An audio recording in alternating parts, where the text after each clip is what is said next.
Samajwadi party की बैठक हुई है, किसी हाल में क्रॉस वोटिंग न हो, यह बात निकल करके सामने आई है। अखिलेश यादव ने कहा है कि किसी हाल में क्रॉस वोटिंग न हो। सभी विधायकों और सांसदों के साथ यहां पर बैठक की गई है। मोहम्मद शबाब ग्राउंड जीरो पर हैं, बैठक पर नजर बनाए हुए हैं। शबाब के पास एक बार फिर रुख करते हैं। शबाब, क्या कहीं भी अखिलेश यादव को इस बात का अंदेशा है कि क्रॉस वोटिंग हो सकती है, कुछ विधायक जो है वो दूसरी जगह जाकर वोट दे सकते हैं, इसलिए ये बैठक की गई है और इसीलिए सभी के पेच कसे गए हैं? और देखिए, अंदेशा तो अनुपम नहीं कहेंगे, इसको एहतियातन उठाया गया कदम जरूर कहेंगे, क्योंकि महाराष्ट्र में जो घटनाक्रम घटा है उसके बाद अखिलेश यादव ने भी इस बात को बखूबी समझा है कि वहां अगर विधायकों की हॉर्स ट्रेडिंग हो सकती है तो यहां विधायकों के क्रॉस वोटिंग भी हो सकती है। लिहाजा इस बैठक में दिशा निर्देश दिए गए हैं। बैठक खत्म हो चुकी है, तमाम विधायक निकल रहे हैं। क्या कुछ कहा है अध्यक्ष जी ने और किस तरीके से राष्ट्रपति चुनाव को लेकर के ब्लूप्रिंट तैयार किया गया? नहीं, राष्ट्रपति चुनाव में वोट देने के लिए कहा गया है और कोई इसमें शंका की बात नहीं थी। सबका एक प्रस्ताव पे एक सिग्नेचर होता है, उसी लिए विधायकों को बुलाया गया था कि आप प्रस्ताव उस पर सिग्नेचर करने के लिए। और जो पहले भी हुआ है, मेरा ये तीसरी बार है कि जब राष्ट्रपति का चुनाव हुआ है तो विधायकों को और प्रत्याशी के समर्थन में सबके सिग्नेचर होते रहे हैं।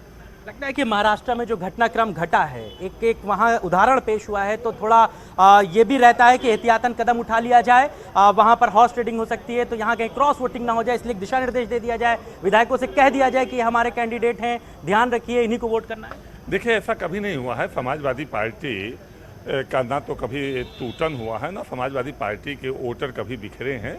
समाजवादी पार्टी एक साथ रह के ही वोट करेगी और हमेशा राष्ट्रीय नेतृत्व का सम्मान करते हुए राष्ट्रीय नेतृत्व के निर्देशों पर ही काम करती है। राष्ट्रीय अध्यक्ष जी के अलावा और कौन कौन मीटिंग में मौजूद था? रामगोपाल यादव भी मौजूद हैं, क्या कुछ कहा गया उनकी? जी, रामगोपाल यादव जी हैं, श्री प्रोफेसर साहब भी हैं और किरण नंदा जी भी हैं, यही सब लोग थे, सारा के राष्ट्रीय नेतृत्व था। बिल्कुल शबाब, हम आएंगे आपके पास और तमाम अपडेट लेंगे। एसएन सिंह हमारे साथ बने हुए हैं, भुवन जोशी बने हुए हैं। एसएन सिंह साहब, सवाल ये है कि मुझे लगता है कि भारतीय जनता पार्टी को एक लंबी एक्सरसाइज खुद करनी पड़ी है एनडीए के उम्मीदवार के चयन में, क्योंकि कई नाम चर्चा में थे, लेकिन जिस तरीके से कॉम्बिनेशन बनाने की पार्टी ने कोशिश की है, क्या इसके पीछे कोई रणनीति है?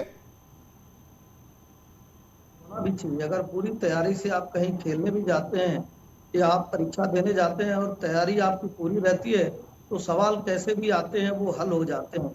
लेकिन आप अधूरे मन से, टूटे मन से और रूठे मन से किसी कार्य को करने जाते हैं, तो उस कार्य में 50% का अंदेशा पहले दिन से ही हो जाता है कि ये कार्य होगा भी और नहीं होगा। जैसे समाजवादी पार्टी के लोग कार्य करते हैं, कभी किसी के साथ कभी किसी के साथ, और कोई भी कार्य अगर आप अच्छे मन से करते हैं तो उसमें आपको सफलता मिलती है।